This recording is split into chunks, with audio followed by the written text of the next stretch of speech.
haqiqiy amerikanskiy sborka Malibu minaman degan ishqibozlar uchun juda ham chiroyli variant olib kelib qo'ydik. Mashinamizning holati absolyutno top-toza, to'rtta chiroyli qilib archa balolar taqilgan, yangi turibdi.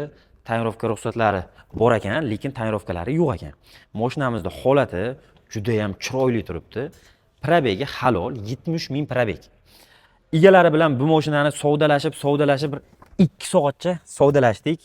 Bunaqa shanslarni yo'qotib qo'ymaslik uchun albatta obuna knopkachasini bosib, videoga bitta like bosib qo'yish ham esdan chiqmasin. 25 ming dollardan kami yo'q deb turgan joylaridan qalblariga qo'l solib deydilar-ku Nodirxo'ja akamiz. Xuddi o'shanaqa qilib 20 ming 900 dollarga tushiraldik. 70 ming yurgan motor 2 turbo.